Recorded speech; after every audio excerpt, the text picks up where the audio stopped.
What is up, everyone? Welcome to the Mind of Marsal podcast. This is episode number 104. I am your host, Armando Marsal. You can find all of my work over at fantasyguru.com. Follow me on the Twitter machine at Armando_Marsal, as well as on Instagram, Threads, and TikTok at Mind of Marsal. Before jumping into it, I just want to thank each and every one of you for tuning in. I greatly appreciate you all. Remember, folks, if you're enjoying the podcast, if you're enjoying the content, please make sure you follow, rate, review, like, wherever it is you're consuming the content. Please make sure you rate, follow, review, and like. Remember, you could find now all of these shows over on YouTube. The channel is at Mind of Marsal. And if you have any topics, questions, concerns, anything you want us to discuss here on this podcast, make sure you email those out to at mindofmarsal at gmail.com. Well, we are going to continue our team previews, and with me, as usual, my guy Tyler Buecher. How's it going, brother?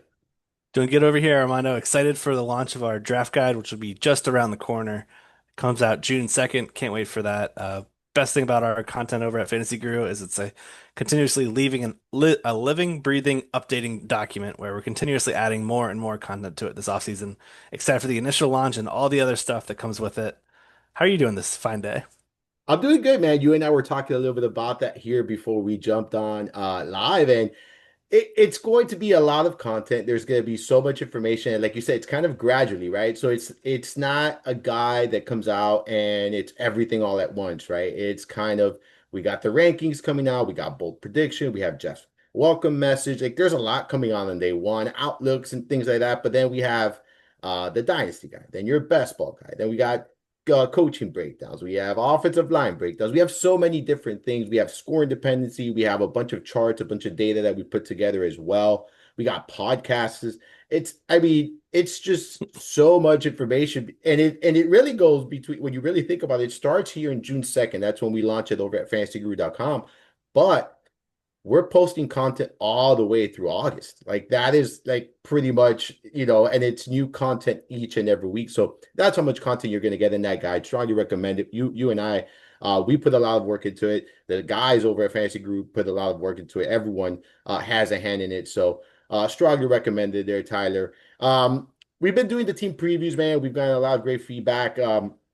It's been very helpful. You do the written version of it as well. So that's always posted after the podcast is posted and sometimes before you see the podcast there. I know there was issues with the link for the last episode 103 on Apple was great. It was good on Spotify, good on SoundCloud, but it's up on Apple, guys. It took up, I don't know why it took that long. They told me it was up after. So if you didn't check it out, 103, we did the NFC East, tons of great information there. Tyler, before I jump into it, man, like let everyone know what you got. I know you got, your hands on a lot of the draft guide stuff. What is the few upcoming weeks? What can we be expecting from the great Tyler Buecher there at fantasyguru.com? Yeah, you mentioned the write-ups that follow these podcasts and videos.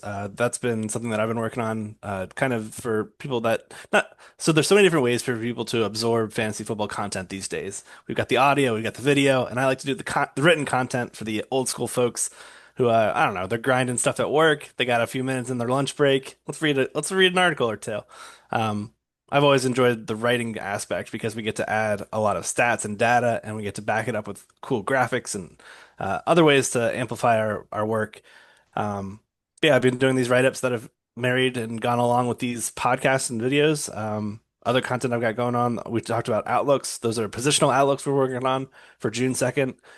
We've got quarterback, running back, receiver, and tight end, all the fantasy relevant ones. I'll be doing 60 player outlooks for the wide receivers. Been working hard on those behind the scenes. Excited to drop those. Those are filled with stats and data. You guys know the kind of content I put out. I love to nerd it out and provide you guys good, actionable information beyond just saying, I like this player. So hopefully you guys find some good value out of that. And I'll continue to update that throughout the offseason. Other than that, it's the best ball guide, which will be launching the following week, June 9th, which will have plenty of content in terms of rankings, strategy pieces, overall advice, roster construction. And then if you're joining any kind of drafts, feel free to reach out to us in our Discord if you have any questions when on the clock, when you're thinking about this player versus that player, roster construction questions, team building construction questions. We're here to help you guys out. So just one of the many perks we've got over at Fantasy Guru. Yeah, man. Tons of content, like you said. Like it's just a ton. I got a lot of articles coming out as well. I like you. I like doing the written stuff. Yeah, I enjoy the podcast. I enjoy the video, but I when I started those I would magazines like that's how I started my research, man. So like, for me, I would take my outdated magazine to my drafts and kind of gauge my roster building based off of that. But yeah, man, tons of great content there, and it's updated, right? Periodically, things are updated. If there's any changes, we update that. So I'm gonna be doing the same faces, in new places. That's usually an article I do every year, basically going over every position, of players that are now on new teams, kind of give their outlook for this year. We'll do the red zone myself. I got tight end outlooks. I'll have 30 tight ends that I'll be breaking down there. I'm going to be helping you with the strategy articles. We got multiple league strategies that we're going to be discussing there, and just so much more content down the line as well, man. So just keep an eye out for that. Strongly recommend it. Yesterday, man, before we started this thing, I'm pretty cool story. So my son's flag football team, man. Since we're going to be talking football, they had their championship game yesterday. They ended up getting second place. Quite frankly, Awesome. it was really cool. They lost, man, but they played so hard and they fought to the end. And literally till the last minute that game was still going on. And they never gave up. It was just cool to watch, man. And um, it was a cool moment there as a dad. As you know, I'm not the coach of that team. I coach the baseball team. I stay away from the football coaching. I let someone else do that. But it was really a cool moment, man. And it's the game of football, and that's why I watch it, because the game of football is so fun, man. It's a game you just enjoy watching, people going out there making plays, having a good time. So yeah, it was a cool time yesterday. Got to witness that. So anything cool over there on your end right now? You got Not to that level. Very big congrats to your son. Yeah, it's very cool to see the combination of athleticism, intelligence, strategy, see it all come into play, especially yeah with flag football, where there's yeah a little bit of creativity. I think that's also applied there. Very, very cool yeah. thing going on there. No, not much here. We're just chilling, working on content, grinding. Yeah. All right, NFC West, Tyler. We got the Rams, we got the Seahawks, we got the Cardinals, 49ers, in no particular order. Just say the names. That's how they finished in the standings last year. Rams, Seahawks both finished 10-7. Arizona was 8-9. And 49ers, 6-11. I think that was probably the surprise of this division. I think a lot of, expectations were up for the 49ers, a team that dealt with a lot of injuries. It was just one of those, poor seasons for them, right? Like a team that I think everyone expected to come out of their division as the favorite, as the winning team and whatnot. They did not. Um, and we're going to talk in depth about them here today. But overall, your thoughts on this division when you look at it, you know, who is that team you think coming out in 2025 that looks like the favorite in this division? Um, and is it the 49ers this season? Parity is the big word that comes to mind here when I look at this division, given that it was so close, so many different teams doing pretty well here, and nobody really running away with it. You mentioned the Niners back-to-back division titles prior to the injury-stricken 2024 campaign. If they can get everyone healthy, this offense isn't too far away from repeating what they've been doing in years past. The defense major step backward, up against a lot of cap space, so they let a lot of veterans go. As far as who I think could win this division, I think it's a tough one to kind of estimate there. It's not one that I'm going to put any money on, frankly. But I don't mind putting on some long shot wagers for one of these teams to make it, let's say, to the Super Bowl. I don't know about win the Super Bowl, but to the Super Bowl. We could see the Rams. They did really well last season. They gave the Eagles a great run for their money in the playoff divisional game. Um, San Francisco, again, if they get that defense right with Robert Saleh returning back to those roots, maybe they're a team that makes a run. Seattle, maybe it takes a year or two for that McDonald defense to finally find its form. They added some awesome playmakers in this year's draft. If the offense with Sam Darnold can take a step forward, Clint Kubiak, it's a big change from what they had in 2024. Perhaps it's what's needed, a run first approach with this two-headed monster they've got there. So honestly, I think it's up to anyone. Anyone could win this division. I think these games are going to be closely contested, and I think it's going to be a fun NFC West battle this season. Do you have any teams that come to mind as a favorite for you? No, I think it's very even. If I had to choose one, it'd be the Rams. I feel like they're a team that's really in position. You look at some of the moves they've made this offseason, and they kind of, I think they've improved. And it was a team that was right there. I think they played above expectations last season. Goes to show you how well, this team is coached. I think that that's here to stay this season. But I do think it's going to come down to the wire. I don't think there's a clear favorite here. I don't think that there's going to be one team that runs away with it, kind of like what we saw last year, where there was two teams that kind of fighting there towards the end. I think we could see something like that, and you could even make a case for three teams here in this division. You could even make a case for all four teams, really, when you look at this division. So, no, I don't have a strong take on any team, but if it was any, it would be the Rams. I think they're like a little dark horse, and like you said, if you're going to bet any long, any futures of, Super Bowl people that are going to make the Super Bowl, teams that are going to make the Super Bowl. I don't know. The Rams is one of those teams that, God, I kind of wouldn't mind, dropping a couple bucks. It doesn't have to be a ton, right? Like $5 here, or $10, whatever the case may be. Like, it doesn't have to be a ton of money. Just kind of sweat it out. But yeah, I no strong take with this division, man. I think it's going to be a good one, right? I think it's going to be a fun one, and we'll dive into it right, today here on this show, and we could kick it off like we do, each and every week and each and every show. We'll do it alphabetical order, and the first one here is Arizona Cardinals. Tyler, this is a team that you look at what they added. They beefed up the defense in this draft. You look at what they did, in free agency, a lot of defense here. We got year two of Marvin Harrison Jr., who some will say disappointed as a rookie.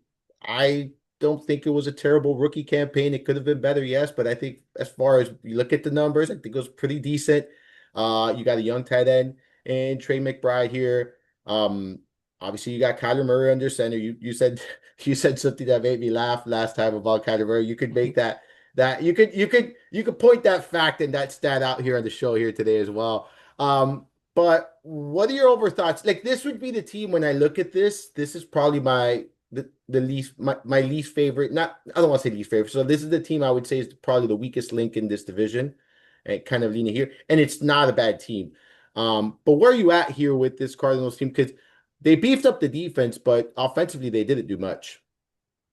No, last year they were 8-9. They went 3-3 in the division. That's the 10th consecutive year they have now failed to win the division.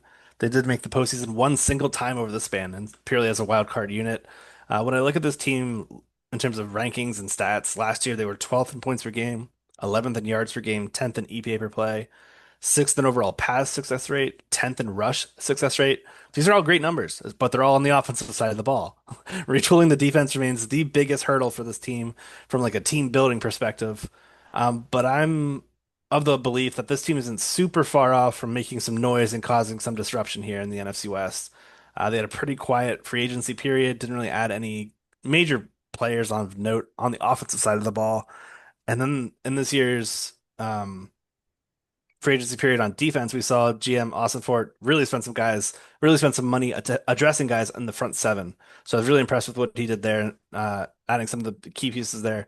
You can also make that same kind of comment with the draft. They spent a lot of their early capital and resources addressing the defense. The only offensive pick being a round six guard, which is really just a project slash depth piece.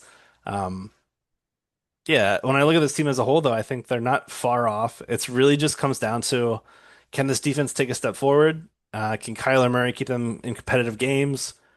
And does James Conner stay healthy again for another full season? Those are some of my big questions as we enter the year. But this is an interesting team. I think there's some intrigue here when we look at it from a fantasy perspective. The James Conner staying healthy, that's the big thing for them, right? Like, they leaned on him heavily last year. He was, very efficient there in this offense. I think he was a big part of their success offensively. 291 opportunities. That was a career high for him. And he played 16 games. But if you look back in 2023, 2022, played 13 games in each of those seasons, and kind of look back, starting from his career, like, he's played more than 13 games just twice, and he's been in the league since 2017. So to your point, like, hopefully he can stay healthy here this year. Because I do think he's a big part of what this offense does. And he was just very efficient for them here. All right, let's go position by position here with the Cardinals. Let's start at the running back position. Let's start James Conner. I he finished RB11 last year in PPR settings. 291 opportunities. He had 1,094 rushing yards, eight rushing touchdowns, 47 receptions, 414 receiving yards. I mean, that's a really good season. How are you viewing James Conner going to 2025? Are you considering him as an RB1, or you prefer RB2 territory? Like, where are you at with him? And then beyond him, Trey Benson, is this the year we buy in on Trey Benson? Is this year that he maybe will get those extra opportunities that we expected from him last year? Yeah, it's a fair question. I mean, James Conner just turned 30 this offseason. He's entering his ninth NFL season, 1,700 plus career touches over his time in the NFL. That's just a lot of work for a guy like that who's shown some injury history in the years past. But like you said, he was hyper efficient last season. Among all 46 running backs with 100 plus carries, he was number two in missed tackles forced per attempt, number six in explosive run rate, number 10 in yards after contact per attempt. He was no dusty old man. This dude was ripping off chunk gains and he was breaking tackles and taking it to the house. I really liked what I saw from James Conner last year, much to the chagrin of my best ball bags, where I had so much Trey Benson. I was very much expecting James Conner to succumb to injury. Did not happen. Did not win a lot of money in best ball last year. But I'm going right back to the well. Trey Benson is a very athletic prospect.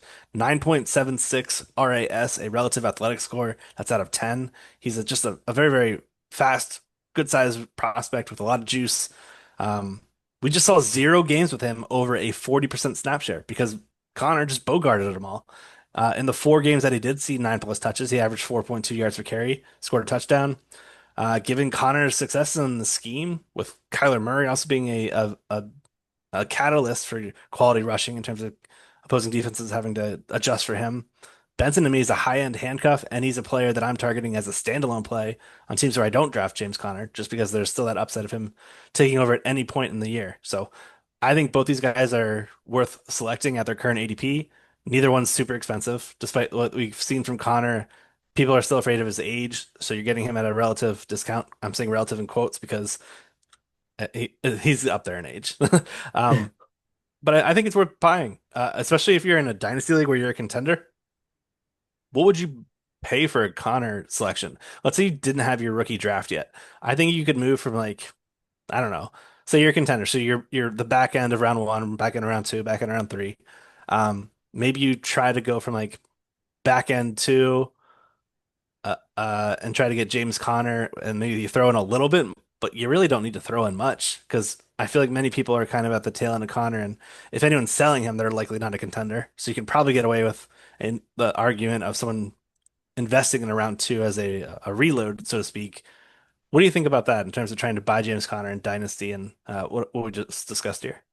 So I like the idea from a contender standpoint, right? Like when I get asked these questions about buying or selling better, it really depends on your roster. If you're a Yeah. contender, I have no issues. Like I'm okay with parting with seconds in Dynasty more. I'm probably more okay with it than most people, especially for someone like James Conner, if it's going to put me in a position to win. I'd throw in a fourth or fifth rounder if I have to as well. Or maybe, 5, 10% fab, like something like that where you can throw fab as well. I have no problem doing that because I agree. Like if James Conner stays healthy, I think he's going to continue to be efficient because he didn't show any signs of slowing down. It's just a matter of can he stay on the field? That's the only hmm concern we have here, right? It at all did he look like he was breaking down in any way, shape, or form. Like he was really efficient. You mentioned some of the numbers. Someone that was very involved in the red zone too. 60% of the red zone rush attempts. So like they use him a lot in this part of the field. So there's valuable touches. I don't think that would go away. I think that continues, even though I do think Trey Benson is going to get some opportunities. Yeah, man, I'm in. Like he's going off in underdog right now, RB22. That's an R like that's a low end RB like two. Like I'm if you take a zero running back approach and you end up with someone like Connor as your one, I'm not like I'm not upset about that. I'm not you're gonna have to obviously continue to load up, but I'm not upset about that. I would be okay with that. Like he's kind of in that, territory for me. And then Trey Benson going off as RB43, like you mentioned, like in best ball, yeah, you're not handcuffing this backfield maybe, but in a redraft format, you're probably going to get him even later. He's going, I think it's the 12th round, if I'm not mistaken, or 11th round.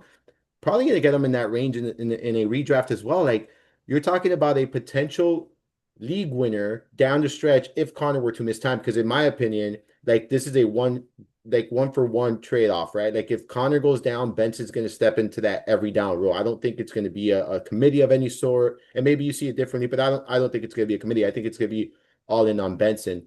Um, I think that's why they drafted him, right? The problem Right. is Connor stayed healthy. Like that's really what it is. I think it's the whole same thing with Kyron Williams and Blake Corum. We'll talk about that, but they drafted these running backs for a reason. It's just the running back stayed healthy.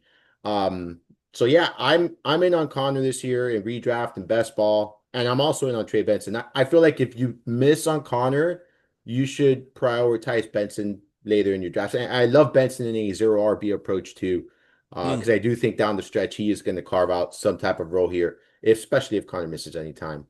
Um, do you think Benson would step into that full-time role like if Connor were Yes. to miss time? Yeah, Yeah, I don't think they spent that early capital on him for him not to do so. yeah, And when you look at the other guys on the squad, they're not really contenders to take away anything other than part-time roles. Like maybe someone comes in and takes some pass catching snaps away.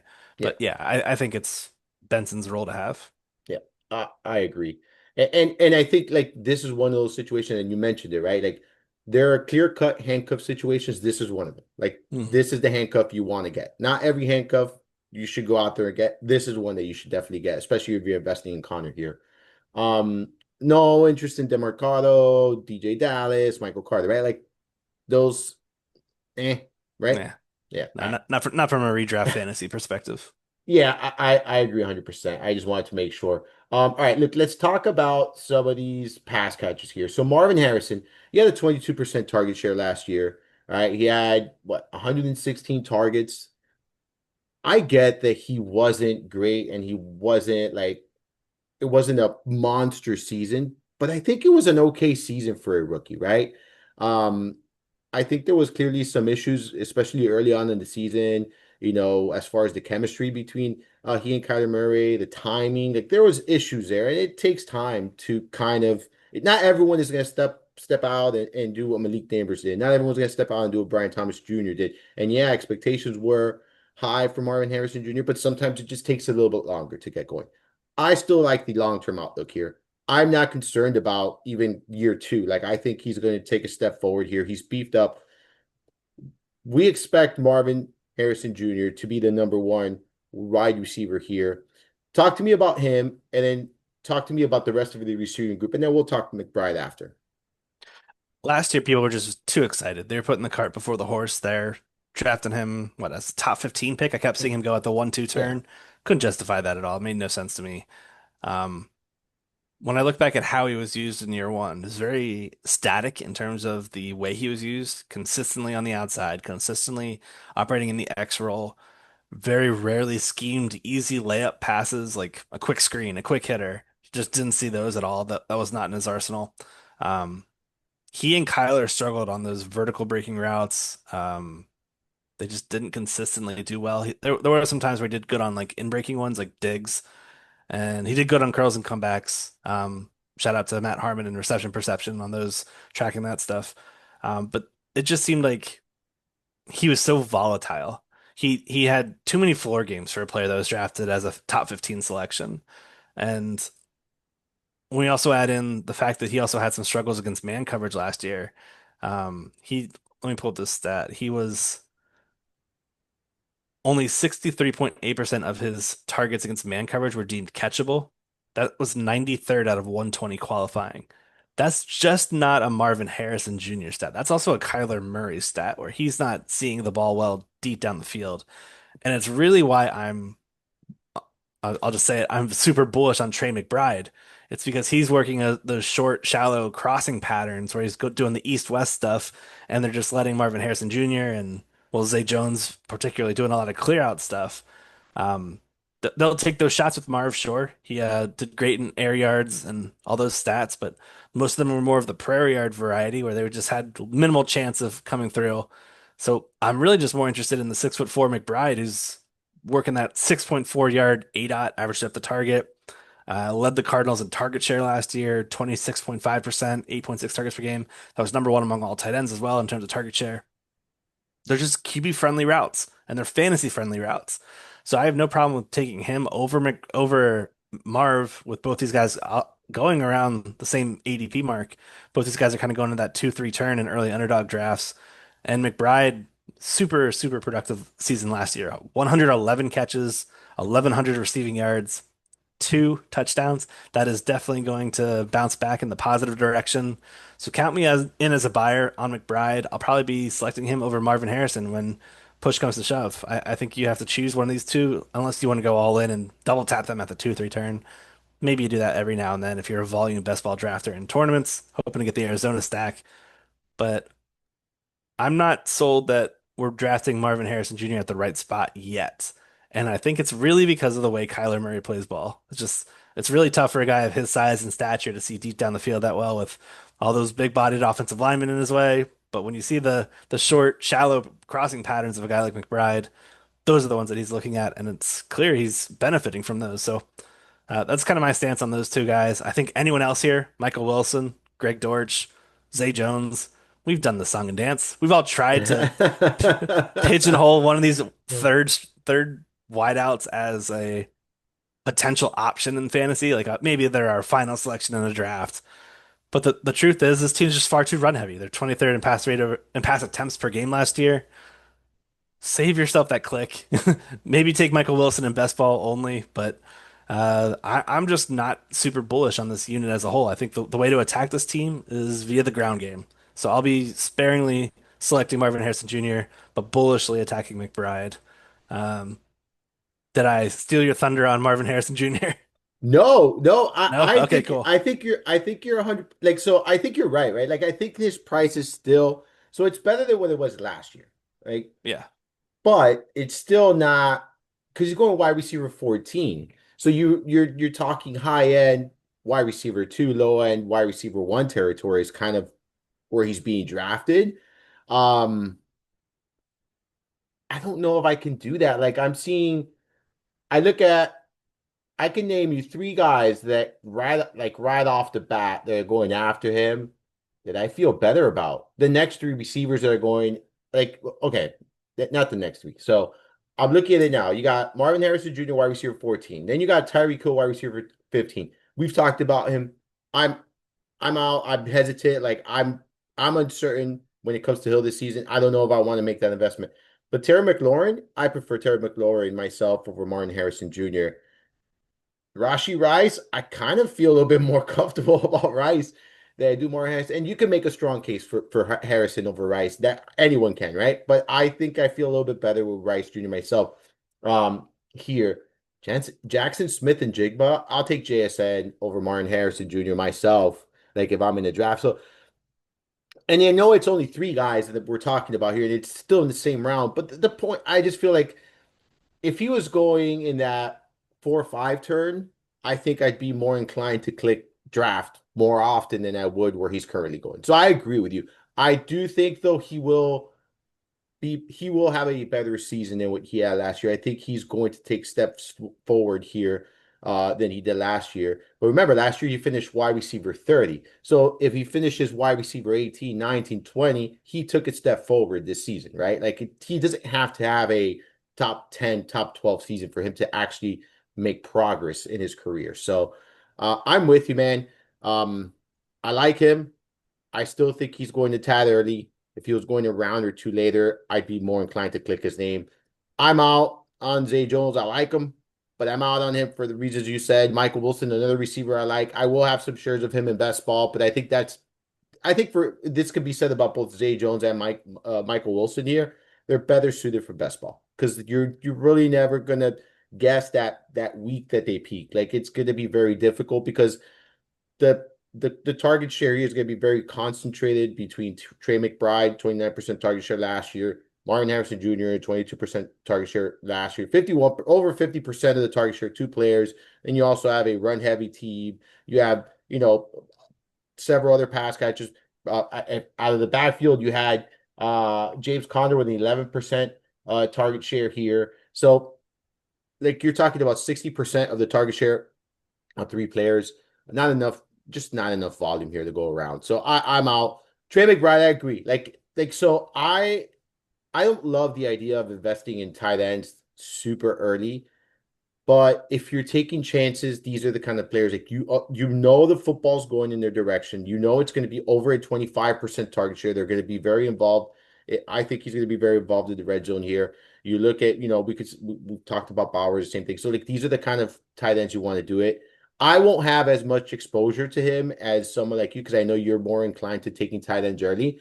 Um, but if you are, like, this is where it's at. Like it's him or Bowers. It's it. I feel like those two are that's the top tier, and then I think the next tier is you can make a case saying it's kind of maybe even two tiers lower, right? Like George Kittle's there, but he's also getting up there in age. So, um, yeah, man, I'm 100% with you here when it comes to this offense. Kyler Murray, are you buying or are you not? I haven't been a Kyler Murray drafter since he's entered the league. I've never just been on that. He's always gone, for the most part, he's gone probably too early for my likings, or there are other quarterbacks usually in his range that I feel a little bit better about. I'm looking at, the underdog ADP right now, and he's coming off the board right here at, sorry, pulling it up here. So QB8. See, I can't I can't do it again for numerous reasons. Bo Nix is coming off the board QB9. Justin Fields is coming off the board QB11. Dak Prescott's coming off the board QB14. Drake May is coming off the board QB16. Like I, I won't do it outside of Arizona stacks. And in redraft leagues, again, there are other quarterbacks going later that I feel just as good, if not better, about than I do Kyler Murray. So that's where I'm at with him. Um, where are you at with Murray this season, man? Yeah, he's usually a player that goes like QB 6 or 7, usually in that round 6 or 7. We're getting him a bit of a discount now, 95 overall in ADP, and it kind of makes sense. Not a great season he's coming off from last year. 3.9% passing touchdown rate, 7.1 yards per attempt, a career low 4.6 rush attempts per game. On a per game basis, he was QB 13, 18.1 fantasy points per game. That's his lowest mark since entering the league. And when we look back at how this team's been constructed, they're pretty much running it back identically. Offensive coordinator Drew Petzing, he's retained for his third year. So considering there's very little change here with him calling plays, the quarterback situation, the pass catchers, the offensive line, it's tough to be overly bullish on Murray entering 2025. I just think that you're probably best served clicking his name in tournaments where you have that asymmetrical upside. You can also stack him where it makes sense because we know the targets are concentrated, like we talked about, the 50% going to two different players.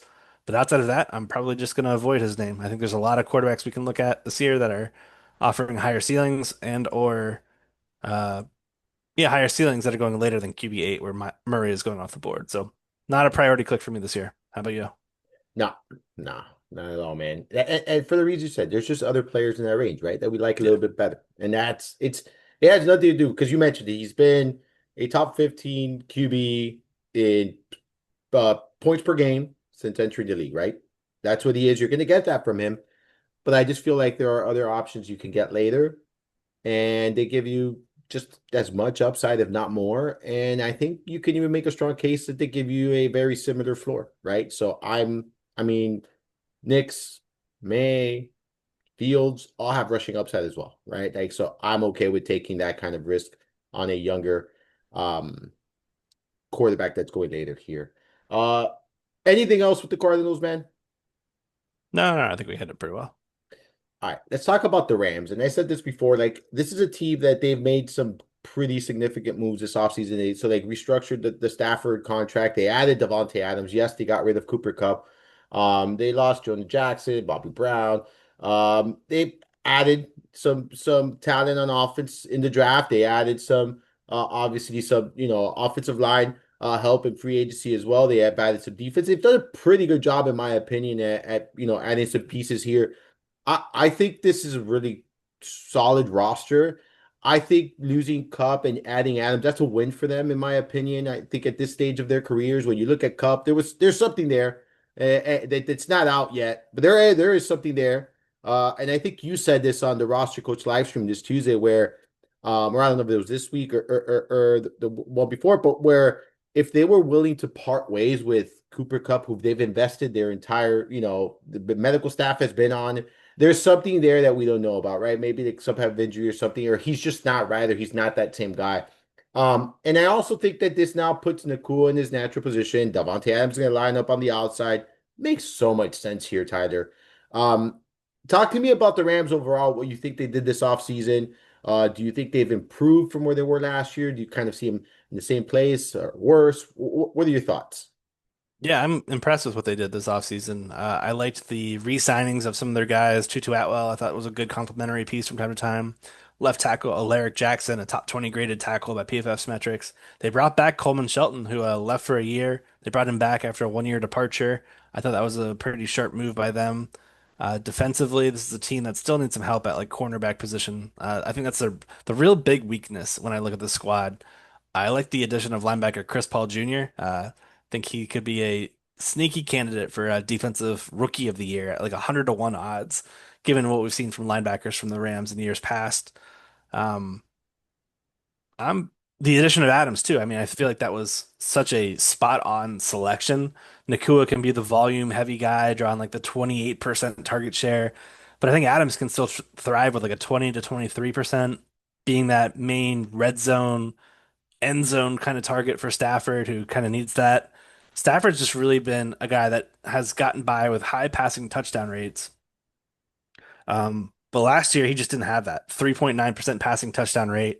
He was a QB 26 in fantasy points per game.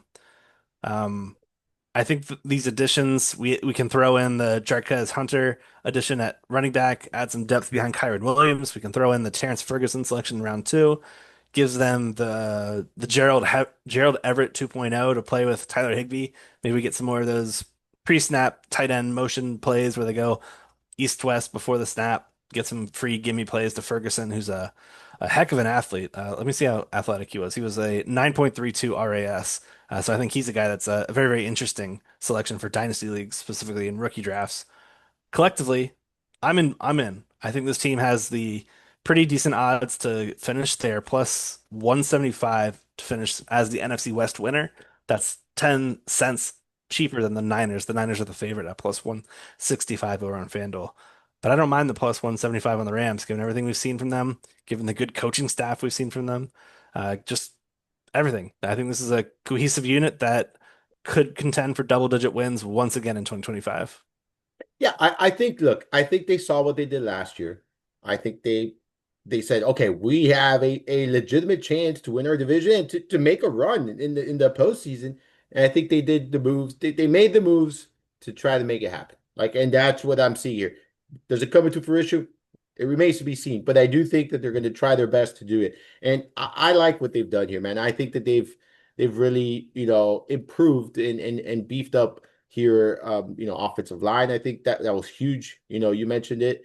Um, I just like it, and we're going to talk about the rookies here when we talk about the position by position. They added a running back, they have Corum that they also a player they drafted last year. Like you're talking about, like, now this is depth. There's depth here on this team, and especially on this offense. So I Mm. am looking forward to see this all play out here in 2025.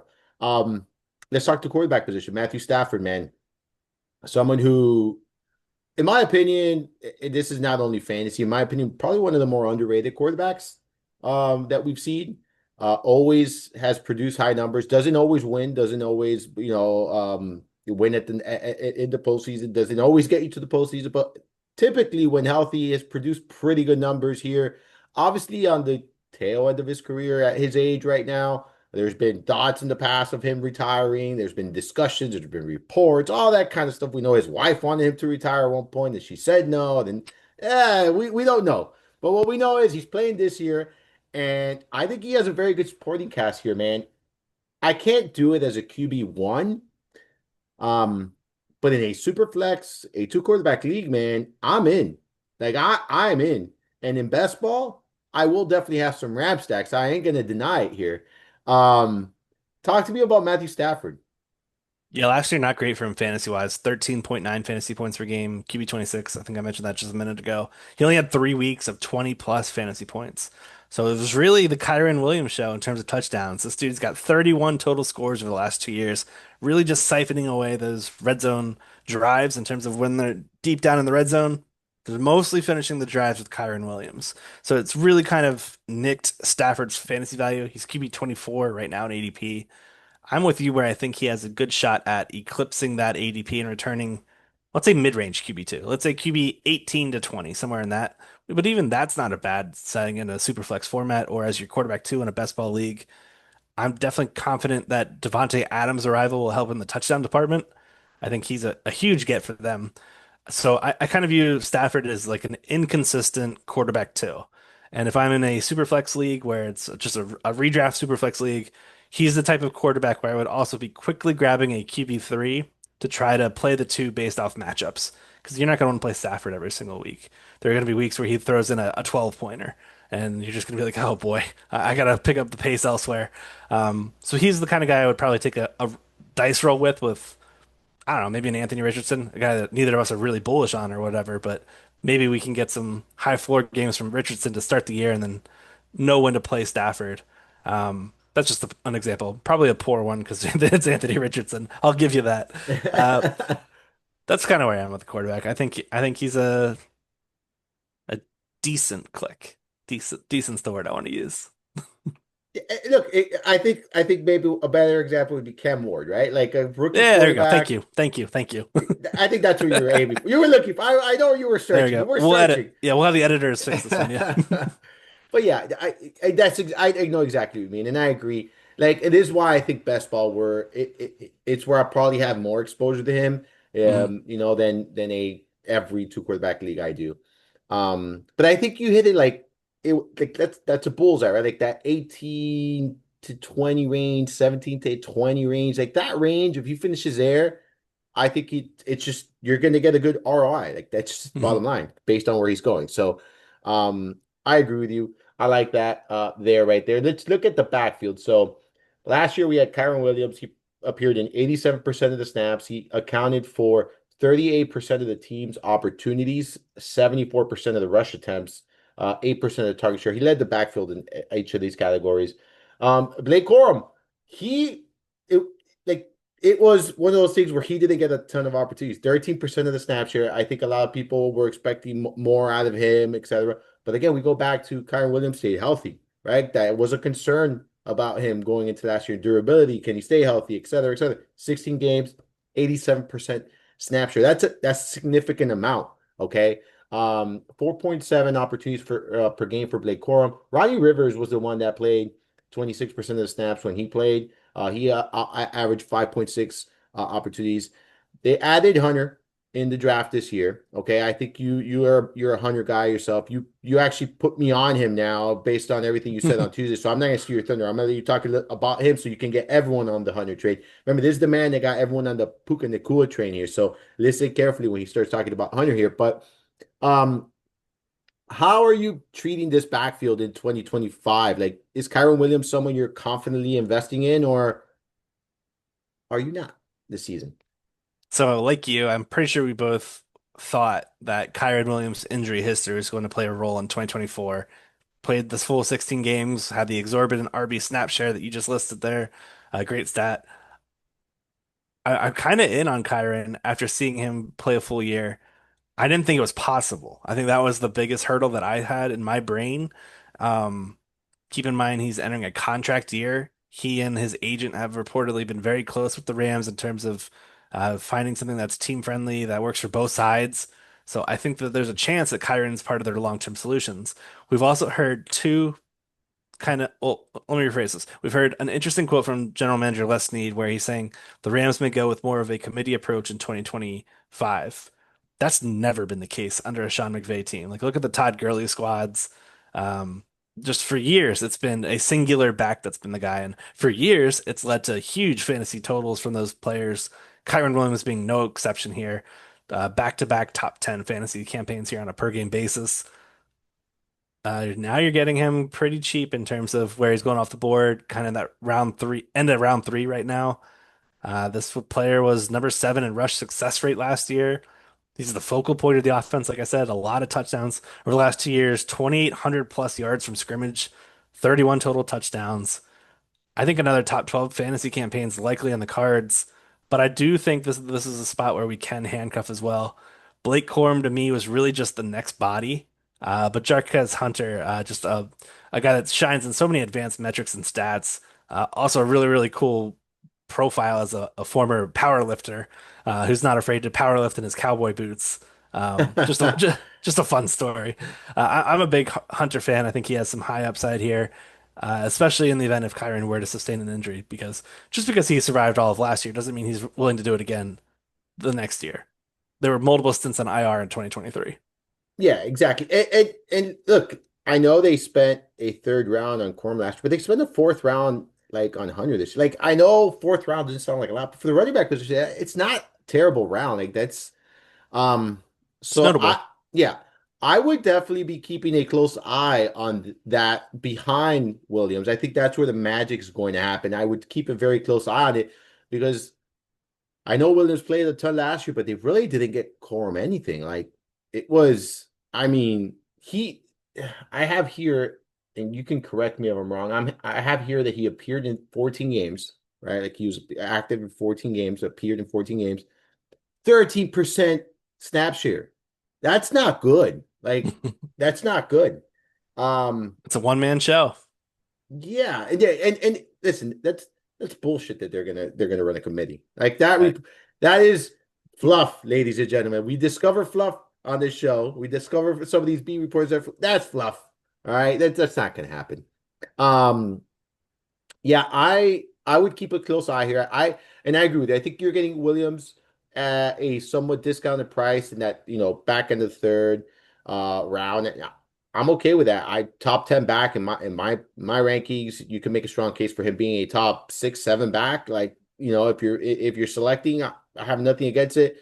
He's going to get all the opportunities he can handle, and he's going to stay. And so long as he stays on the field, I think you're going to see the production be at a high end level, and we've seen it.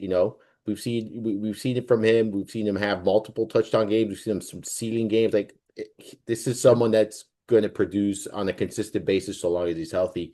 So yeah, I'm in on Williams at his ADP as well. Let's look at this receivers here. We Puka Nakua, top 10 receiver on your board, right? Top five, yeah. All right, so we go top 5 on Tyler's board. Devontae Adams, where do you have him? And we'll talk in depth about both of them, but where do you have Devontae Adams? Top 15. I am Oh, very oh, bullish on this man, not taking a year off or anything like this. Let me tell you how much money this guy made. A 2-year, $44 million contract with 26 million guaranteed. He wasn't signed for pennies as like a veteran here to show Nakua the ropes. He was signed to play an immediate important role. And in my eyes, this is Stafford's last hurrah to make a Super Bowl run. I think after this year, we're looking at Stafford entering his age 38 campaign.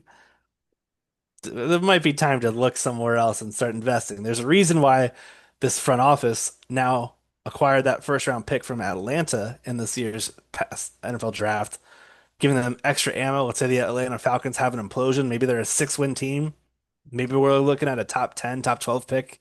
They've got their own round one pick. Maybe they couple them together, move up to 101, 102. Maybe they get their quarterback of the future.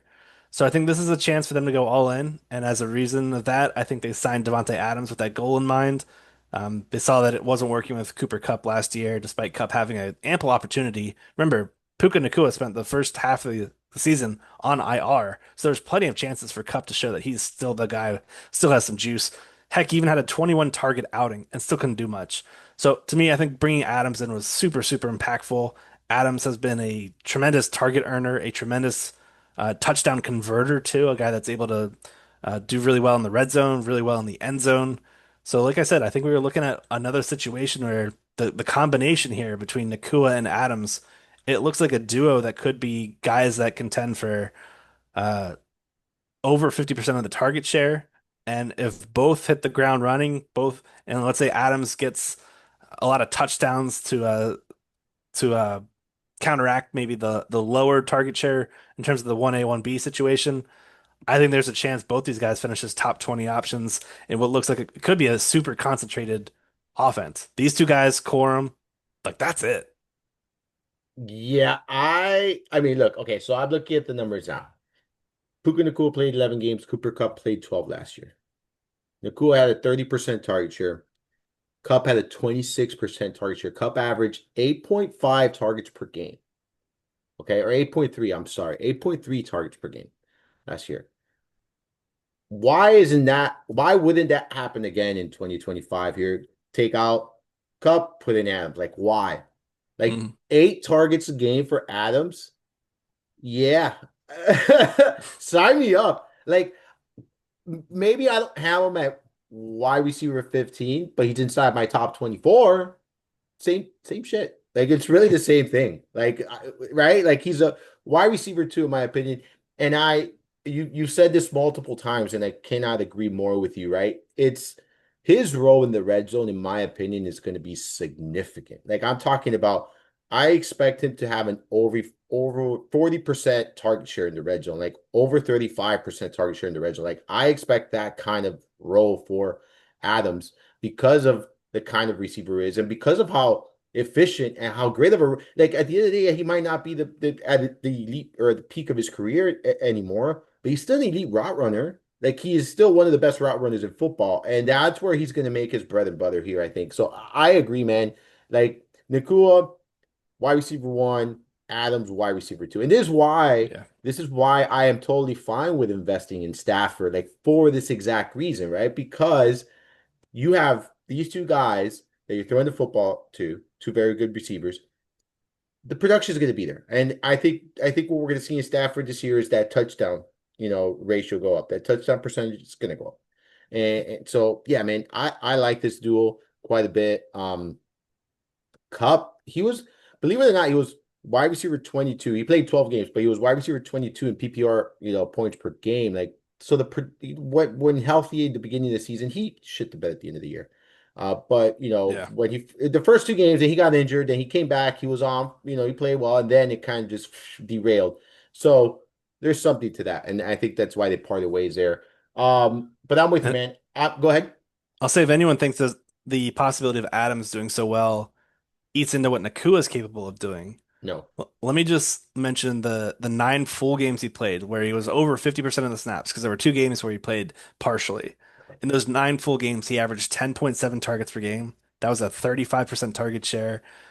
45% of the receiving yards, so 105 receiving yards per game. And he had a 21.8 fantasy point per game return. Only Jamar Chase scored more points this year. So I think Nakua is locked in as a top 5 round one selection. He's not leaving round one in any drafts I'm in. no. Um, but then I'm also bullish on Adams. I think he's a great round 3 pick where you don't even really need to reach much. I think he could put up a fantasy finish that rivals what guys around him are going. Guys like T. Higgins, Xavier Worthy, Terry McLaurin, Garrett Wilson. I wouldn't be shocked if Adams outscored any of them. How about Marvin Harrison Jr.? Hell yeah. That, that I've that got those Marv are 2 tiers down below. Well, that's the point, like, right? Like Yeah. that kind of the point. Like Yeah. there's guys in that range. Like, yeah, I'm with you, bro. I'm 100% with you. Like when I saw this signing, I'm like, this is a really, really like really good signing. Like that was probably one of the best fits for Adams. Like really was. When you look at what they're doing there. Um Tutu Atwell, I like the signing from a football perspective, right? But from a fantasy standpoint, I just don't know if there's going to be consistent volume, consistent production. I think in a best ball setting, if you miss on Nakua or Adams in your stack and you want to fill it in with Atwell, I'm totally fine with something like that. But in a redraft setting, I'm out myself. How about you? Yeah, it's interesting because Jordan Whittington, the rookie last year, did well when they were, and I think they're both going to battle for slot reps and the opportunity to. Well, there will be times where Nakua moves into the slot, Adams moves into the slot, and one of these guys operates on the outside. I'll have some dart throws on these guys, but I'm thinking like a collective under 5% exposure. This was a team that was number two in 11 personnel rate last year, so there's a lot of three receiver sets.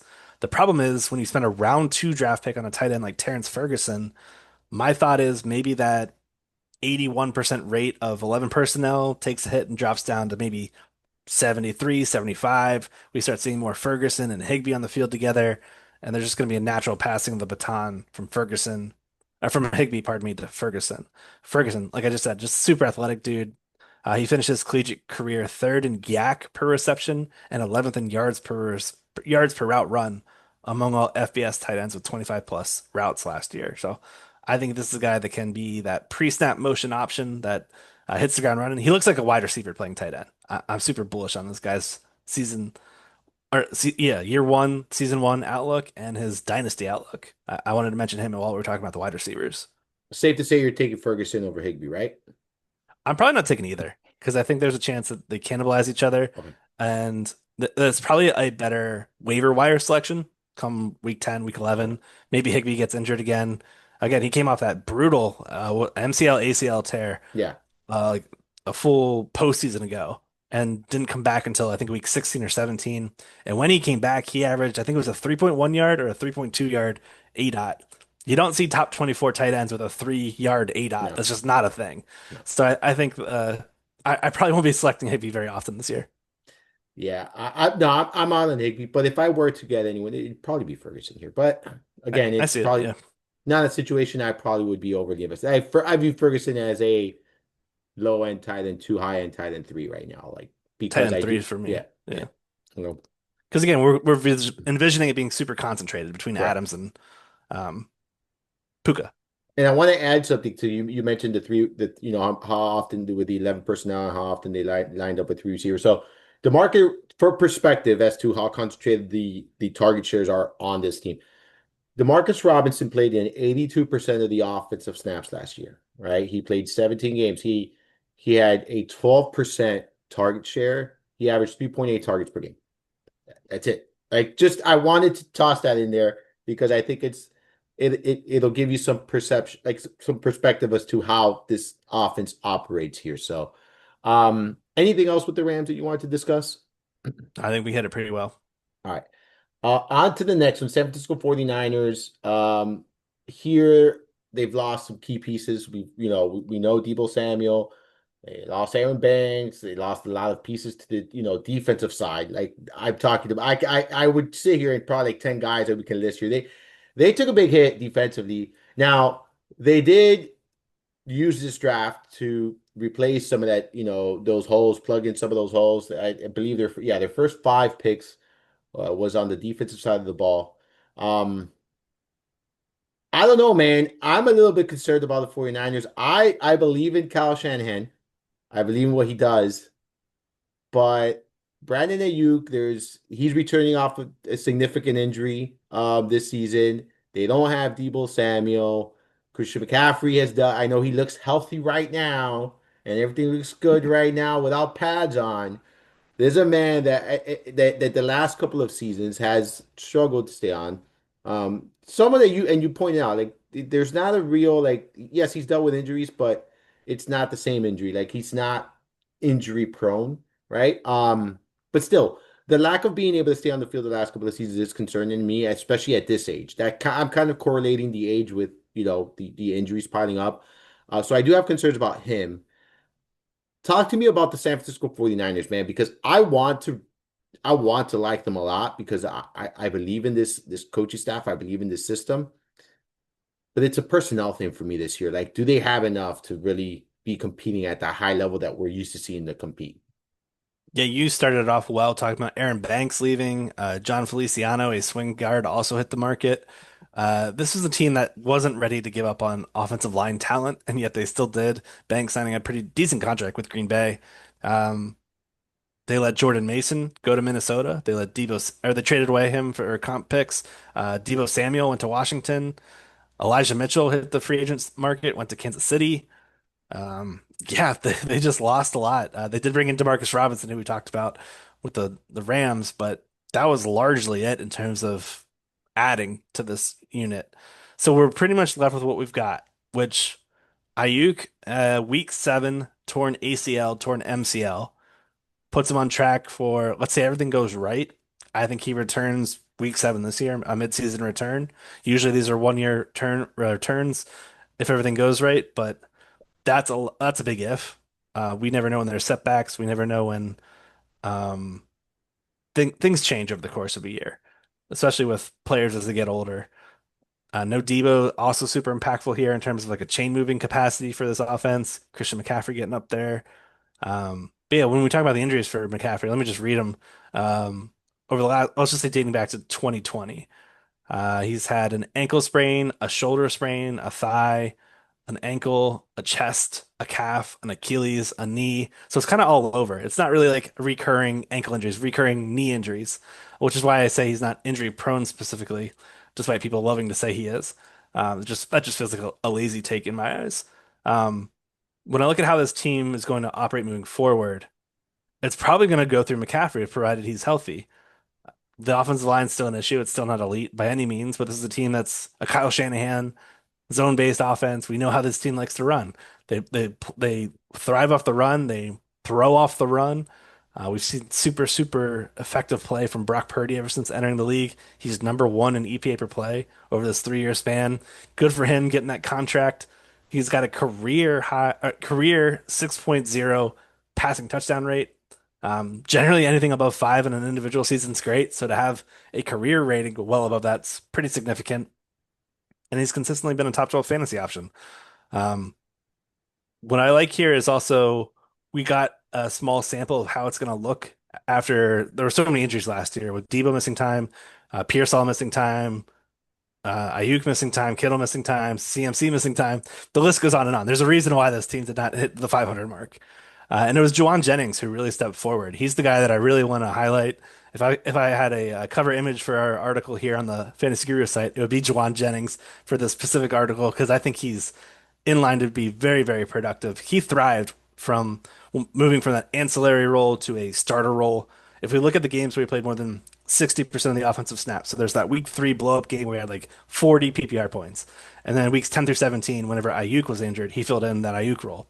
He sported a 27% target share over that span, 8.3 targets per game, 17.9 fantasy points per game over that span. That's what a wide receiver 8 pace. And the majority of those games came with Ayuk sidelined. He's going to be sidelined again the first half of the year. I think it's very probable that we continue to see Purdy lean on Juwan Jennings as that guy. And when I look at his ADP, wide receiver 37, that just screams buy to me. I'm a big buyer here. I'm going to be ranking him and drafting him well above consensus. I think he's got top 25 upside, which is probably at a ceiling. You don't need to pay that cost. You could probably get by getting him around wide receiver 30 or whatever. Um, but he's the guy I really think takes a big step forward here with maybe George Kittle as that secondary option. Kittle's done very well in splits with and without Debo Samuel over his career. Kittle goes from like a mid-range tight end one to the tight end one whenever Debo's been out of the picture. So those are the guys that I think are going to be the heavy hitters, Juwan Jennings and George Kittle. I love that call on Jawan Jennings, to be honest with you, man, because I mean, he produced at a very high level when they needed him last year. He was not afraid of the moment. Like he embraced the moment. Like I remember that huge game that he had. And it was contested catches. It wasn't Yeah. blown up plays by defenses. It was he grinded it out for those the 2 touchdowns and the yardage. Like it was earned. And he's someone that they've kept, and I think this is important, right? He's someone that they've kind of kept around. Like he hasn't had a significant role because he's been kind of behind, Samuel, Ayuk, Kittle, McCaffrey. Like he's been behind all of these guys when they were all healthy. So, but they kept him around. Like they kept Jennings around. And I think that speaks volumes of where they're at with him and how much trust they have in him. And the fact that he's coming off the board as wide receiver 37, like you said, like it's mind-boggling to me. Like it's mind like this is one of those things where it's not a popular name in my opinion. And I think that's really what it is. It's not, oh, he's not a superstar.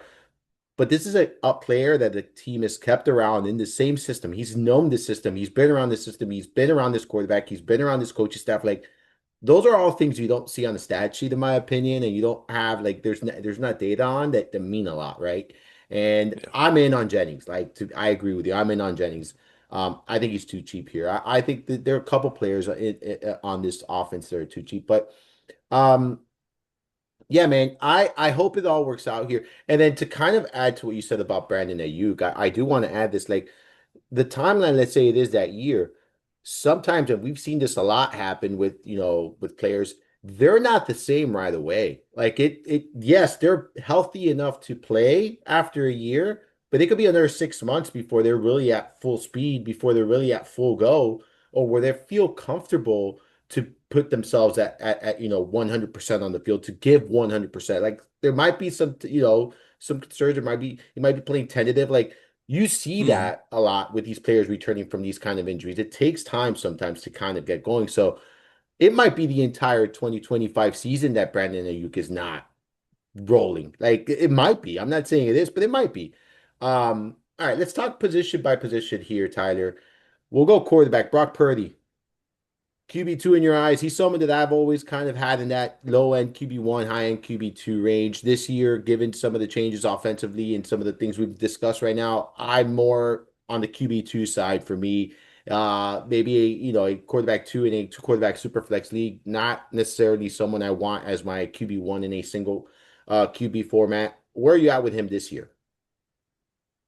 I didn't think about that from a single QB format because he's right on that borderline. He's quarterback 12 right now in underdog ADP, but if I'm in a redraft start sit format, I think I'd probably take him in a Justin Fields, where I roll the dice on Fields, see if he can, I don't know, maybe be a top six option. If not, I know I've got a rock solid option there in Purdy, who, let me just say his fantasy stats over the last 3 seasons since entering the league on a per game basis: 18-1, 19-2, and then 18.6. So he's consistently been right below that 20.0 mark, which is pretty notable given that Purdy's not a mobile quarterback.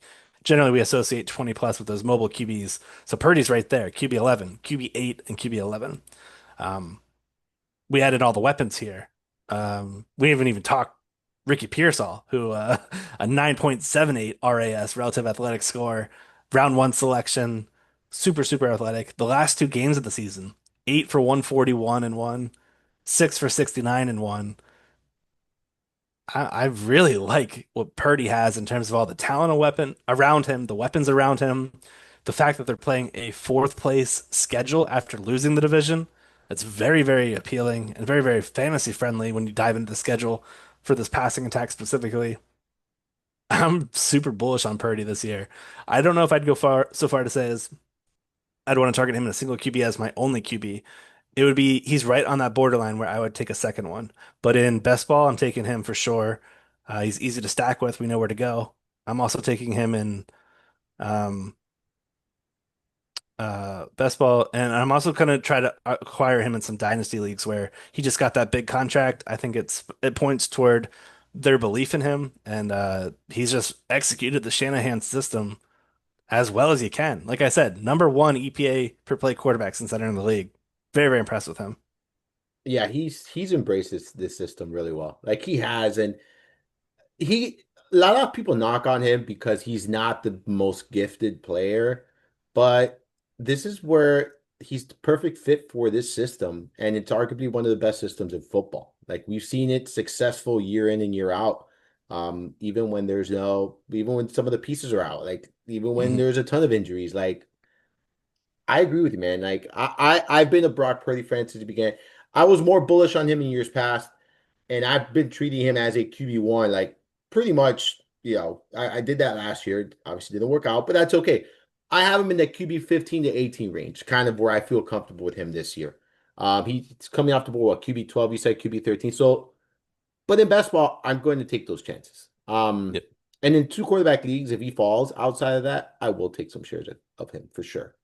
Um, Receivers, you mentioned Ricky Pearsall here. Let's talk the receiving group. So, if you're looking at just from a depth chart perspective, you got Brandon Ayuk, you got Pearsall, Jennings. They added Demarcus Robinson, like you said. They drafted Jordan Watkins in the fourth round. Um, Jacob County. They have Russell Gage. I mean, now we're talking way deep here. All right. But talk to me about this group because there, what I like about this kind of group is that there's not that one name that you're like, oh, superstar, but it's a pretty good collective group here. Um, where are you at with it? And then are we're in the same boat, we're on the same page. You and I investing 100%, just buy. Jawan Jennings at wide receiver 37, where he's going. I hope it stays there between now and the start of the season. If we're being honest, that would mean that we're I'm going to be over 40-50% in best ball at that price range, which is not great, but we're going to do it. But where are you at with the rest of this group? Yeah, I kind of already talked about how much I love Juwan, but even Pearsall, I'm pretty high on. He's wide receiver 40 right now in cost.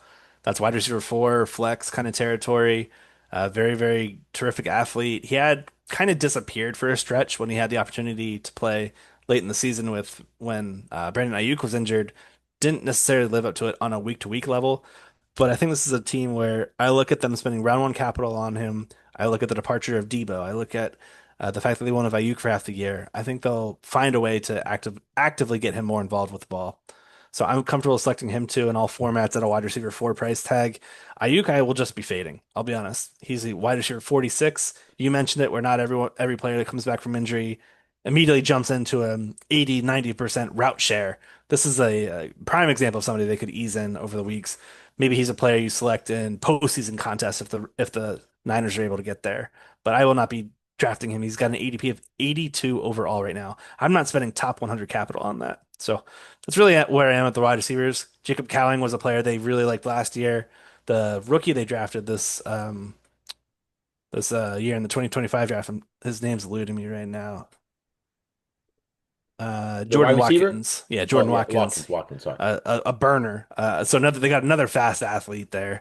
They're just collecting athletes here. And then when we throw in George Kittle, who's one of the craziest athletes at his entire position, if not the entire NFL, I'm just buying everyone here. Kittle, Jennings, Pearsall. I'm buying all at cost. Kittle specifically, I'm aggressively targeting in FFPC formats and specifically in best ball leagues where the elite tight end path. Listen, if you don't get Bowers or McBride in round two or round three, Kittle to me is an excellent consolation prize at round five. I wouldn't be shocked if by the time we turn our cards over in August or September, Kittle's my most owned tight end. I'm so happy to hear you say that because I was going to say right now, this is why I'm not investing as much in Bowers and McBride in those early 2 rounds, right? Early 3 rounds, wherever they're going, because you're getting Kittle in round 5. And in my opinion, a healthy Kittle this specific season, given the circumstance, given the offense, given what everything looks like going into the season, he could finish as tight end one. Like he could finish as tight. I think he has that ability to finish as tight end one this year, right? He's gonna be my highest owned tight end of the elite group, 100%. Like I usually have, like let's say your top five, he's gonna be my highest owned tight end. That's without a doubt here. Um, I just love the outlook for him. Last year, when you look at it, he had a 21% target share. But this is someone that if you start looking down, historically has had a very high percent target share in this system. And I think that's here. I think upwards of 24-23% is more likely this year, given some of the changes here. And given the fact that Brandon Ayuk, like you said, like if he misses the first half of the season, let's say, or first 6-7 weeks of the season, like that's a lot of opportunities, and that's a lot of games that he's gonna have without Brandon Ayuk here. So for me, I'm all in on Kittle. Like he's probably my favorite 49er to invest in. Very close second is Jawan Jennings. But man, I absolutely love Kittle. Like I have I have strongly contemplated. I'm doing the tight end outlook strongly, and I haven't. Obviously, it's not going like strongly contemplating on putting him at tier one, but I don't know if he's going to make it in that tier one. Man, I do think that you can make a strong case for him being a tier one tight end this specific season here. So I think if you guaranteed him playing all 17 games, he would be locked in as a tier one tight end for me, like locked in this season. So I am in lockstep with you when it comes to him. So and he's also 2 rounds, 3 rounds cheaper, right? So I like that here quite a bit when you look at these two or this tight end. And then Jawan Jennings, I'm in lockstep. as far as Brandon Ayuk, I've been such a big fan of his. I pretty much draft him every year, and this is going to probably be one of those years I don't. Unless he drops out of the, like you said, like out of that 100, top 100 overall, or he's, outside of the top 50 wide receivers, because you have to bake in some missed time. You have to bake in some, potential rust. Like you have to bake it in. Like I Hmm. know, like they say, oh, it's not the statistic. I get that shit, man, but you have to bake it in. Like that's common sense. Like this guy's coming off a massive, injury. It takes time. The timetable. Yes, these are freak athletes, but still they're human beings as well, right? So yeah, I'll take him if he becomes wide receiver 60. I'll invest more. Will I have some shares? Sure. Um, but is it going to be under 10%, under 5%? Absolutely. So, sucks because I like investing in him, man, but not this year. Christian McCaffrey. I'm hesitant. I know you're not as hesitant as I am, but talk to me a little bit about him because I don't know, man. I don't feel comfortable. I know if he's healthy, man, he'll produce at a very high level. But durability and age is becoming an issue for me when it comes to Christian McCaffrey this season. Understandable. Yeah, he's missed some time recently. I will say when he returned last year that we got to see, I think it was about 19 or so opportunities per game. So he's back to that like RB1 workload, a little less than what he had historically seen. But this is a guy that can still just like take over any game. He can still house some carries. I think he's still just a cheat code, basically, especially when we look at it from a receiving lens and the PPR format specifically. I'll say this, and I said it on our Tuesday show, where I think Christian McCaffrey investments are best served in tournaments where you get rewarded with that asymmetrical upside. A player like he produces, he could be the number one fantasy running back. If he plays a full 17 games, we fast forward a year from now, you tell me he played a full 17 games and he had no setbacks or any kind of in season or mid season injuries. I think we're looking at a guy that has number one, number two, number three top scoring potential among all positions. Um, he's just that involved in this offense. He's that heavily utilized, and the PPR production that he provides is just it's an accelerator for fantasy production. It just you're pouring kerosene on it. It's again, if he finishes as a healthy back for 2025, I think we're looking at this round one, round two turn selection as the best pick in the draft. So I think he's worth taking in these tournaments where you get rewarded with that type of upside. When you're playing in a league where it's you versus 11 of your buddies or 11 coworkers in a typical 12 team league and it's confined to those restraints, I don't think you need the break the game fantasy kind of ceiling that CMC could provide, but with the word could being italicized. You could go a safer route where I know our guy Jeff Mans talks about building the foundation in your opening rounds, and CMC's got a little bit of crack in those cinder blocks when you're setting that up. So I understand that. I'll also say that I think there's a chance that he wins you your league. There's also a chance he wins you $1 million. Keep that in mind. There's risk, but there's also reward. Yeah, he's someone that I was avoiding last year completely, kind of because of some issue. But now, like you said, so now you're getting him at a little bit of not much of a discount because you're still paying, what, second round capital on him, right? But I will have exposure, just gonna be under the field. But you look, so just for perspective, what you could be getting, right? So we look from so forget 2017 is rookie season, but you look from 2018 to 2023. This is PPR points per game. Second, and this is among running backs. Second, first, fifth, second, first. Like that's insane. Like that's insane, right? So if he does stay healthy, that's the kind of production you could get without a doubt. So I think, like you said, in those kind of tournaments, taking those kind of chances makes a lot of sense, right? But I personally would not be overly invested. Like I'm not going to go over the field like and go 30, 40% McCaffrey. I think Would you 15. would you match the field at 8%? I was gonna say I think 15% is okay. 10, So doubling. 15%. Okay. Yeah, I think that's fine. If so the field is 8% right now. Like let's say that's Oh, a fi random 1 in 12 is yeah, yeah. 8.3%. So Yeah. 8.3%, like yeah, I would go so that in that instance I definitely go over the field. 10, 15%. Um So But you're in. that you're So you're in. so I guess I am in. See, I didn't do the math like that. You see, that's what happens. You get you on here. We started doing math, and it's like shit. We are in. I thought we were out. We're in. Um. If you're in, are So you addressing it with Isaac Guerrendo as well, who is another injury-prone back dating back to his collegiate days? um. No. No. I actually. Are you? What are your thoughts on Jordan James, the rookie, the fifth round rookie? Do you have any interest? He's a fifth round rookie. He's not the type of athlete Guerrendo is, the home run hitter Guerrendo is. Yeah. And I'm a sucker for that. I keep referencing relative athletics score. Guerrendo basically broke it with how athletic he was. He was, I think, the number one highest speed score, which factors in weight and 40 dash time combined. Um, Guerrendo just broke that 2 years or 1 year ago, pardon me, and last year's draft class.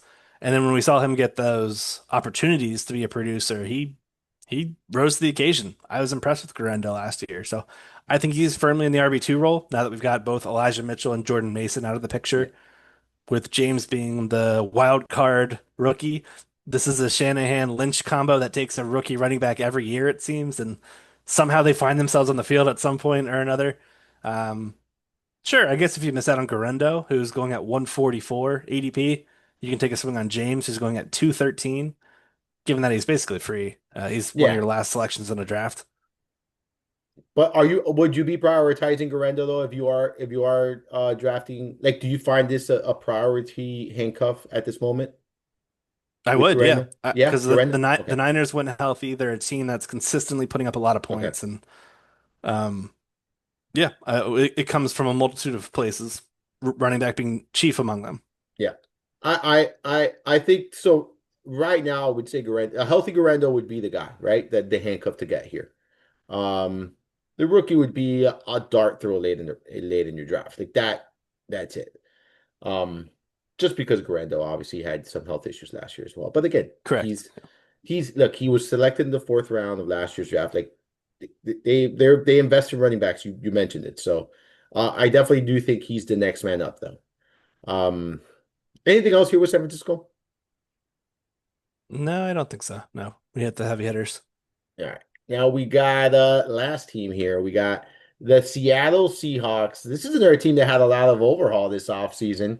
We got a new quarterback in town. Sam Darnold is here. They brought in the damaged goods Cooper Kupp. They got DeMarcus Lawrence, Ernest Johnson, Jaron Reed. They brought in the one and only MVS, Marcus Valdez Scantling. We know what he does best. But they lost some key pieces, I think, here. DK Metcalf gone, Tyler Lockett gone, Geno Smith gone, Laken Tomlinson gone. They lost some pieces on defense. Um, I don't know, man. I know there's been some overhaul here, but I'm kind of interested in this Seattle team this year. I think some of the new faces here are interesting. Um, Talk to me about, what you think they did this offseason and how they did this offseason. I spent I think it was a 60 to 1 ticket for them to win the Super Bowl, like right early in the offseason. Probably burnt money, but Not that was yet. that was before the Geno trade, unfortunately. And now I'm far less bullish with Sammy Darnold taking over here, who to me just really seemed like a byproduct of a awesome offense in Minnesota.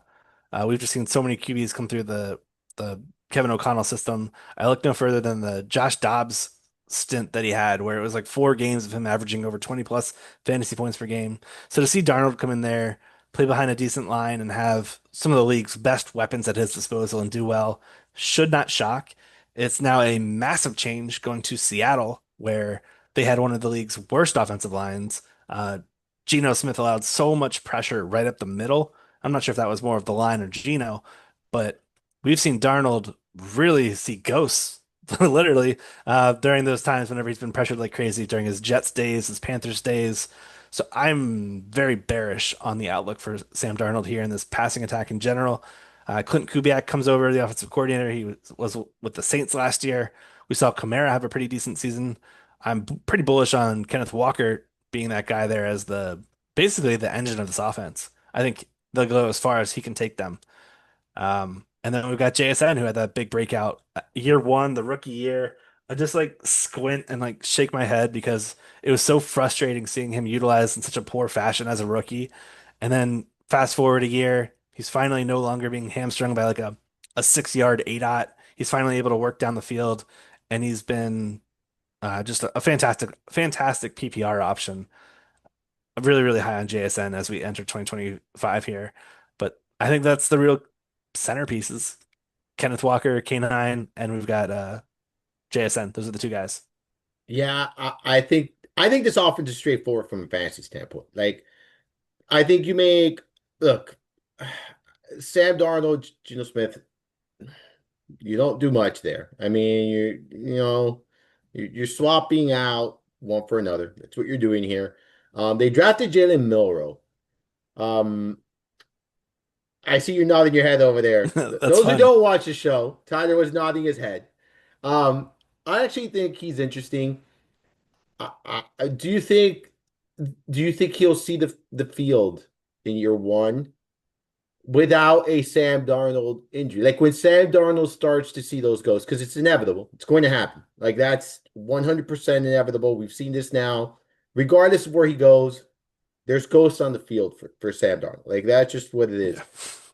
Do you think that they make a move, or are they too invested in Darnold at the moment? They spent decent capital on Milrow.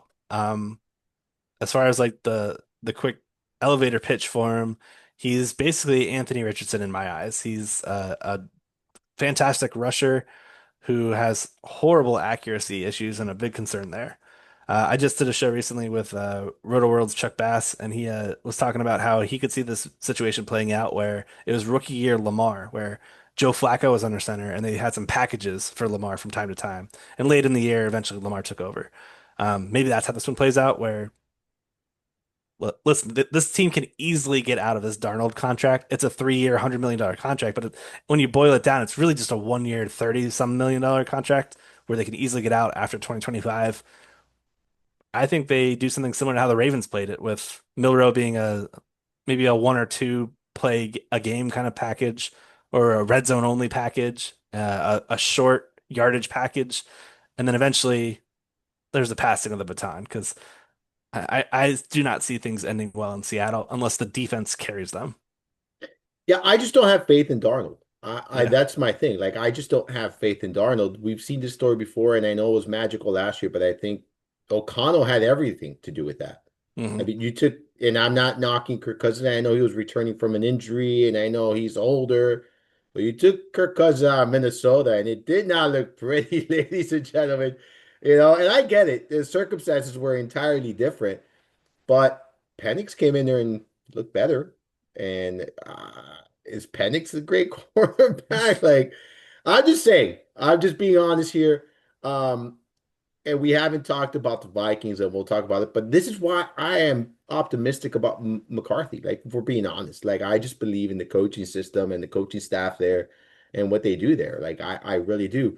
Um, I think you're going to see the real Sam Darnold here in Seattle. Like you really are.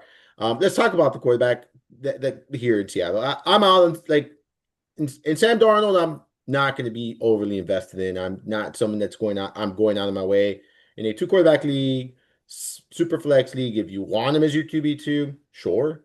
Am I eagerly going to invest in him as my QB2? No.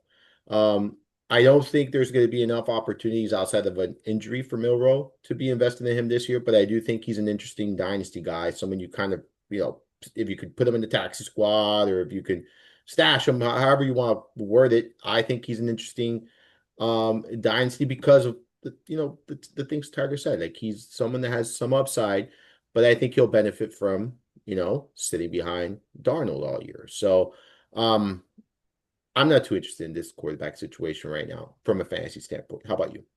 I agree. I think it's a full fade. Darnold's quarterback 28 in ADP, Milrow's 34. So even drafters are uncertain how this thing plays out with the possibility of Milrow eventually taking over. I think you just don't need to go that route. I think you can just do what you said for dynasty purposes and wait it out. This is a team that could be top six in rush rate over expectation. They could be a team that just rarely throws the ball. And as such, there's just probably not going to be a lot of meat on the bone. Yep. I agree there. Let's talk about the receiving situation then. You mentioned how high you are on Jackson Smith and Jigba. I am in lockstep with you. We talked about this on Tuesday on the Roster Coach live stream, someone that we all like. Um, I look, I'm going to be drafting him a lot as my wide receiver two, but if you end up with as your wide receiver one, I think that's okay. I wouldn't be too upset about that. I think he has top 12 upside. I think he has top 12 potential. The He's going to demand, I would say, over a 23% target share pretty easily here in this offense. They added Cooper Kupp. I'm not interested. They added Marcus Valdez-Scantling. I'm not interested. Like he's gonna get his moment to shine, and he's gonna drop the football. It's going to happen at some point this season. You have Jake Bobo. No, they drafted Torrey Horton. They drafted Ricky White. I mean, outside of JSN, I don't have any interest in this receiving group. Do you? Yeah, I think you just really need to stick to JSN. When we zoom in on those games where he finished the year, weeks 9 through 17. He was phenomenal. 8.8 targets per game, a 28% target share, 19.8 fantasy points per game. Only Jamar Chase scored more. I think the good thing about Darnold is he can at least deliver the ball in the short to intermediate area quickly. And I think that's all we really need is a runway for JSN to get going on some quick slants, some quick outs. Um, yeah, I mean, this guy just really out-targeted and out-produced DK Metcalf and Tyler Lockett last year. Two receivers no longer with the team. So I mentioned the 28% target share. Does it get higher? Are we looking at a 30% target share? So we saw the ADOT go from 6.4 up to 9.2. The targets climb, the fantasy production climbed. I'm just bullish on this continued fantasy ascent. I think JSN's here to stay. The other guys, I'm in lockstep with you where I don't really think we need to select anybody. Cut the fact that everybody in the Rams organization signed off on letting him walk speaks volumes to me. MVS is no longer fantasy viable, and Torrey Horton, I think he's a very interesting selection, more for dynasty stash purposes Yes. than redraft purposes. But maybe he emerges once MVS inevitably gets injured. And just to kind of add something to JSN, like he's a high PPR point per opportunity player. Like he averaged Sure. 1.6 PPR points per opportunity as a rookie, 1.8 last year. And you just had more opportunities last year. You mentioned it. Like last year, he had 137 targets.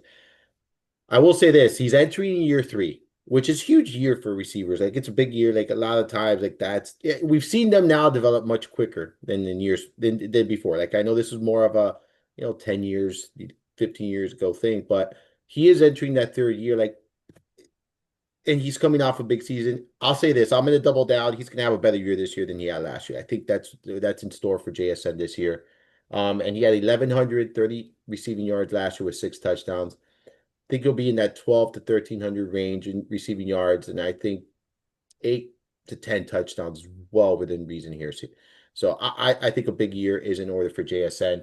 Um, you mentioned you like Ken Walker. I love the idea of Ken Walker, especially when you take kind of like a zero RB approach where you can get, Ken Walker as your RB1. I'm in. I view him as a top 12 back this season. I like, Kubiak here. We were bullish on Alvin Kamara last year because of the system. Why not be bullish on Walker this year? Yeah, I know you're not a big Kamara guy, but we're bullish on him. We're bullish on Walker. Are you okay with him as your RB1 when you take that zero RB approach? Yeah, he's usually around round five, so you can Yeah. get three strong receivers, an elite QB or an elite tight end, or a fourth receiver, however you want to play it. Um, Walker has a lot of boom bust to his game. I'll mention that. A lot of bust, bust, bust, bust, and then the boom. So be prepared for maybe I don't know, a 12 carry, 36 outing, and then that 13th carry, he breaks one off for 60 plus yards. There's the chance that that 60 plus yard gain does not come. So there's some volatility here if he's your RB1. I will say that. But I think he is coming off injury from the previous season, so him getting healthy is also a net positive. The offensive line's got some issues, but when we talk about how there's nobody dependable in the pass game, I think there's a good shot that Kenneth Walker gets some good volume and as an outlet receiver as well to help sustain those games where he doesn't get that breakaway run. Um, I also think touchdowns maybe a little bit sparse, so there are some warts here, but that's kind of baked into his round five ADP. And we also have Charbonnet over his shoulder waiting in the wings. But to me, it's not a 1A, 1B. It's Walker as the lead guy with Charbonnet as the distant RB2. And a good handcuff, right? Like I think that's important. Like a good handcuff here. Um, See, I'll push back on that one. you don't think Charbonnet is a good handcuff? I think he's a better standalone play where I don't want to have two picks on a team that I envision fourth place in their division, that I envision not having a lot of touchdown equity. I'd rather just have one than have two players tied to that. But that's just how I play. It's a, it's a, it's, Even in there's, season long redraft? yeah. That's I'm very interesting. selective with my handcuffing situations, and I admit it's probably not practical. There's a reason why I rarely do it. And I'm with you. I am very selective too. But like this is one of those situations where I view as one is going to step in and take over. Like if Walker misses time, Charbonnet is going to be that same player. Like he's going to get those opportunities. That's the only reason why. Like um that's how I like to handcuff. Like that's how I approach handcuffing. But yeah, you do make sense, right? In the sense of like there's concerns about this offense and this team. So, do you want to go all in on the backfield? For me, I am. I'm big on Walker. I'm okay. Like so, last year he played 11 games. He was RB 11 in PPR points per game in those 11 games. So productive. I think you have potential top 12 running back if he could stay healthy. I'm drafting him as such. You don't have to. You're getting him at what where he's coming off the board at. I'll pull it up right now. RB 19. So you're getting a slight discount on him. I think this is Kenneth Walker. And then when you look at Charbonnet, he's coming off the board. I had it here a minute ago. RB 36. So, okay. So that is a hefty price to pay for a handcuff. I will admit, right? You're paying RB3 like money. You could take a different approach. And I think that's what Tyler is alluding to, right? Like if he was Yeah. RB50, I would assume you'd be far more inclined to be handcuffing in that moment. Correct. We're Yeah. not paying the iron price for two guys on an offense that I think could be bottom Correct. 10 in points per game. And I think that's important. Like that's Yeah. really important there. So yeah, I think there's merit to not doing it because of the cost like the opportunity cost here that you're spending. Like on And there are other I'm cool with selecting either one as standalone plays. Let me make sure that's clear. yeah. Yeah, because at that point, like there are other players in that range that you could make a strong case for taking ahead of Charbonnet, like instead of handcuffing. Like I do think you can make that. Um, anything else here for Seattle that we I haven't discussed? I want to see how Damian Martinez does in the preseason and if we get good news out of him out of camp. He's a guy that I was interested in, got drafted a bit later than I expected, to be honest. So he's a guy that I'll say put the asterisk, the watch icon, whatever your draft platform has, on Damian Martinez. How about the fact that they spent their 50th overall pick on the tight end here, same Miami team, Elijah Arroyo. Are you in on him? Are you in on Noah Fant? Like that Fant story is so weird. Like he was Yeah. someone that I think expectations were really high, and I feel like it's another Kyle. Like I think Kyle Pitts is Noah Fant 2.0, with expectations were even higher for Kyle Pitts. Um, but where are you at with this tight end situation? Because I'm I sometimes I get stuck in these things where you remember like I still think he has that talent. I just the opportunity for him are they're not there. Like right. And I don't think that changes this year. Do you think it changes this year? No, probably not. Well, no, let me rephrase that. Given the lack of competent outside wide receivers, perhaps we do see the slot and the tight end and the running back as the path that Darnold chooses to pursue in this Clint Kubiak offense. We saw the Saints tight ends got a lot of work in terms of everybody. It wasn't just Taysom Hill or Jawan Johnson or Foster Moreau. It was all three of them getting targets at various points. So maybe we see the same thing unfold with Fant, AJ Barner, who was a guy who caught at least one or two catches a game sporadically last year, and then Arroyo, who is a straight line vertical guy. He seems like that typical seam busting tight end where you're facing a cover two. You just have him in Madden. You do the straight line audible, and he goes for a 50 plus yard score. I like Arroyo quite a bit. I just worry that we might not see it right here in year one. So more of a dynasty. That's it. Yeah. That's what we'll say. Fant's in his final contract year, so maybe it happens as soon as next year because to me, Arroyo is levels above what AJ Barner is as more of Yes. with Barner being more of the Y inline tight end and Arroyo just being like a fast slot guy that plays tight end. I just think the draft capital that they spend on him is Sure. interesting, right? Like that's where I'm at. Like you see a second round, you're like, what's happening here, ladies and gentlemen? You got my attention. So I'll be Yep. keeping a close eye there, for sure. But again, it's JSN, Ken Walker for me, and then if you want to handcuff, like that's where I'm at really, with this Seattle team right now, from a short-term lens, of course. Anything else, Tyler? No, I think we hit it pretty hard here. Yeah, man, we dove into this NFC West pretty deep. And as we do every show, we're gonna rate or rank each position here, top 4 or 5 at each position in the division. So we'll kick it off with the quarterback. I think this is interesting. This is an interesting division because I think there's one, and then I think you could do a couple close. But we'll do the NFC West quarterbacks here. I'll let you go first for this one. Okay, I'm gonna go. Oof. Now I see the question. I think Kyler and Purdy are very, very close in my eyes.